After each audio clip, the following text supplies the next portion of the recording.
Israeli Prime Minister Benjamin Netanyahu was back in the Tel Aviv District Court today for a second round of cross-examinations in his long-running corruption trial. The focus of today's session is case 1000, where Netanyahu stands accused of accepting lavish gifts from wealthy businessmen in exchange for political favours, allegations he firmly denies. Helping us to unpack this further is International Relations Analyst Ayesha Kajee. Ayesha, a very good afternoon to you, and thank you so much for your time this afternoon. So Netanyahu was indicted in 2019 on, amongst others, this bribery charge. Walk us back to his legal woes and just how serious a threat they are to his current political position, especially when you consider he is the first sitting prime minister to be charged with a crime. Absolutely. So his political woes, this is just one of several charges that he's facing. This one, as you rightly said, for bribery. There are others which are also various forms of corruption, including accepting kickbacks, including, paying bribes for accepting bribes for political favors, etc. So he is increasingly hanging on to the prime ministership by a very fragile thread, which it looks like the Israeli courts are now getting ready to sever. But, as you've said, Unati, he's had some of these charges dating back to 2019 and even before that, and yet he's still managed to reincarnate himself as the Israeli leader. So he's obviously adept at evading the charges or putting them off. And there is a growing groundswell of sentiment against him inside Israel as well as outside the country, of course. But one of the reasons he's managed to hang on for so long and avoid these charges for so long is because of the partnerships he's formed with the extreme right in Israel. And we've seen, of course, what those partnerships have led to, including the ethnic cleansing in the West Bank of Palestine and the genocide in Gaza. So, amongst the various charges now against him, the charges within the country, as I said, are largely corruption charges, bribery charges, etc. But now, of course, also charges at the International Criminal Court, where he's been indicted for war crimes. And I mean, you speak about, just some of the lack of support he's getting both domestically and internationally. I want to talk about what we're seeing outside of Israel. I mean, some of Israel's most loyal supporters in Europe are increasingly speaking out, particularly against the war in Gaza, with several nations coming out, including, of course, Germany. I know the UK, the Netherlands, France also mulling around certain issues, some considering curbing on trade and arms sales. I mean, what are the implications there for Israel and looking at some of the criminal charges that he is also facing in terms of the continuation of the war in Gaza? Well, firstly, Unati, it's not a war. It can't be termed a war because it's happening in colonized, in occupied territory as recognized under international law.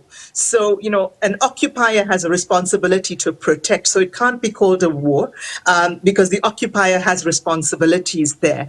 And it's obviously not fulfilling those responsibilities. In fact, it's an flagrant violation of those responsibilities. So I think it's important, firstly, to point out that in a war, there's generally some kind of relatively level playing field.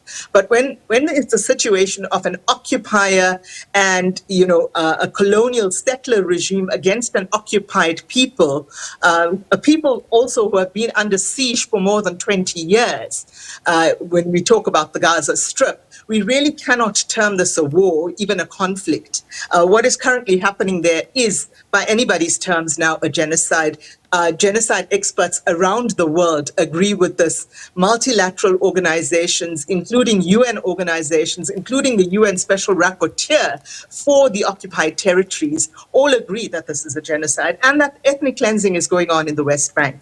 So in terms of that, yes, international sentiment has changed. Former allies of Israel, even hardline allies of Israel are now changing their tune and are becoming more sensitized to the mass reactions of their people. So the governments who were very staunch allies of Israel have now started to listen to their people, have seen through the mass protests, etc., and through the horrifying images and footage coming out of Gaza of children being deliberately targeted, schools, places of worship, monuments, homes being reduced to rubble, entire cities being reduced to rubble, and now more recently, so-called attempts at aid being seen to be really hypocritical in that, they're essentially herding people into target zones where they are being killed. And this is increasingly garnering condemnation from regimes around the world and, of course, peoples around the world. And what is essentially happening is that Israel is becoming a pariah state. And when that happens, then Mr. Netanyahu's already tenuous hold on leadership in Israel becomes further threatened. And what we've seen is that he doubles down on the aggression, because that essentially assures him of the support of the far right, of his allies in the Israeli government, but also assures him of the support of the Israeli people. Because recent polls conducted by the University of Pennsylvania essentially show that 82% of Israelis believe that all Palestinians should be exterminated. Yeah. And that Gaza should be cleansed. So, we have a really serious situation here where, a nation full of people are essentially genocidal, according to an independent American conducted poll. Yeah. But we've also seen the situation where Israel's closest ally, the United States, and particularly the Trump administration, and there are ironically and paradoxically some very, very close parallels between Mr. Trump and Mr. Netanyahu, both of whom have faced corruption charges at home, have faced, lots of